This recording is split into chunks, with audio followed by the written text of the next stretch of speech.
প্রিয়া, প্রিয়া, এটা কি? এমন ভাব করছো যেন কিছুই বুঝতে পারোনি। যেটা জানতে চেয়েছি সেটা বলো প্রিয়া। বাড়িতে বাচ্চা অ্যাবর্শনের কাগজ কি করছে? তুমি কি বাচ্চা অ্যাবর্শন করিয়েছো? তোমার কি এতে কি তোমার আদৌ কিছু যায় আসে? যায় আসে বলে তোমায় জিজ্ঞাসা করছি প্রিয়া। এত বড় একটা ডিসিশন নেবার আগে তোমার প্রয়োজন হলো না আমাকে জানাবার? এতই যখন তোমার বাচ্চার চিন্তা, তাহলে সেদিন না তুমি ওইভাবে সবার সামনে নিজের প্রেগন্যান্ট ওয়াইফের গায়ে হাত তুলতে পারতে না? প্রিয়া, সেই জন্য অলরেডি তোমাকে আমি সরি বলেছি। আরে সেদিনকে আমি নেশার ঘরে ছিলাম, আর নেশার ঘরে মানুষ যেটা করে সেটা ধরে থাকতে নেই। তা বলে কি তুমি বাচ্চা অ্যাবর্শন করাবে? আর সেটা আমাকে তুমি জানালে না। কি জিজ্ঞাসা করবো তোমার? হ্যাঁ, তোমাকে জিজ্ঞাসা করেই বা লাভ কি? তোমার কি মনে হয় তুমি একটা বাচ্চার দায়িত্ব নিতে পারবে? হ্যাঁ, তুমি একটা সম্পর্কই সামলাতে পারো না, তুমি তো নিজেকেই সামলাতে পারো না, আর তুমি কিনা একটা বাচ্চার দায়িত্ব সামলাবে? আমি মানছি আমি সামলাতে পারি। তুমি তো সম্পর্ক সামলাতে পারো না প্রিয়া। কারণ কি জানো, এক হাতে কখনো তালি বাজে না। আর অ্যাটলিস্ট তোমার মতো ছোটোখাটো ব্যাপারে আমি নাটক শুদ্ধ করি না। ও, ছোটখাটো বিষয়? হ্যাঁ, ছোটখাটো বিষয় মনে হয় তোমার? লাস্ট 1 বছর ধরে তুমি আমার সাথে যে ব্যবহারগুলো করছো না, আমি কাউকে কিচ্ছু কোনোদিন বলিনি। এমনকি তোমার বাড়ির লোক, আমার বাড়ির লোক, কাউকে কিচ্ছু বলিনি।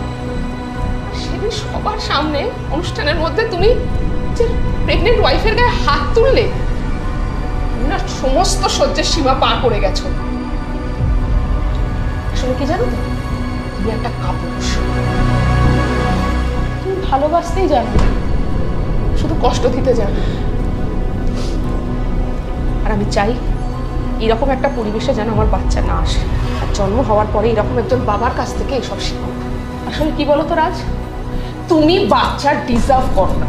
আমি বাচ্চা ডিজার্ভ করি না, আমি বাচ্চা ডিজার্ভ করি না। আমি দায়িত্ববান নই, তাই তো?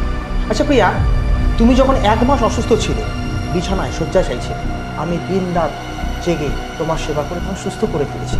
কি বলো তো, সেটা তোমার চোখে পড়লো না?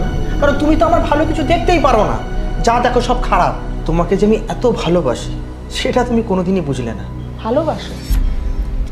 তুই ভালোবাসার মানে বোঝো? আর কি বললে তুমি? তুমি আমার সেবা করেছো। তো কি হয়েছে? ওটা তোমার দায়িত্ব রাজ, সেটা করে তুমি আমাকে শোনাচ্ছ। আর তুমি যে 1 বছর ধরে তুমি আমার সাথে যে ব্যবহারগুলো করছো না, আমি কাউকে কিচ্ছু কোনোদিন বলিনি, কিচ্ছু জানতে দেইনি কাউকে। আরে আমি তোমায় শোনাচ্ছি না প্রিয়া, আমি তোমায় সত্যিটা বোঝাবার চেষ্টা করছি। সত্যি? রিয়েলি? তুমি সত্যি কথাটা শুনতে চাও? তাহলে শোনো, আমি তোমায় ভালোবাসি না, আমি তোমায় সম্মানও করি না। এই রইল তোমার সংসার। তোমার সাথে এক ছাদের তলায় আমি আর থাকতে পারবো না।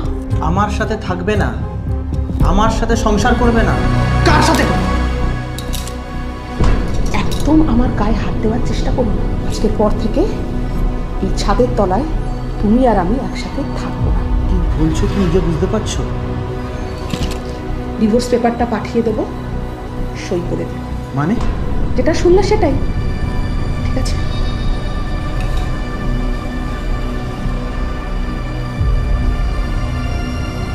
আর একটা কথা, বাচ্চাটা আমি অ্যাবর্ট করাবো। তার মানে? তার মানে রিপোর্টটা ফেক। আমার সন্তানকে আমি একাই মানুষ করবো, আমি সিঙ্গেল মাদার হব। কি বলছে এসব? ওর কোনো বাবার দরকার পড়বে না, ও আমার সন্তান, ওকে আমি মানুষ করব, মানুষের মতো মানুষ করব। প্রিয়া শোনো, প্রিয়া।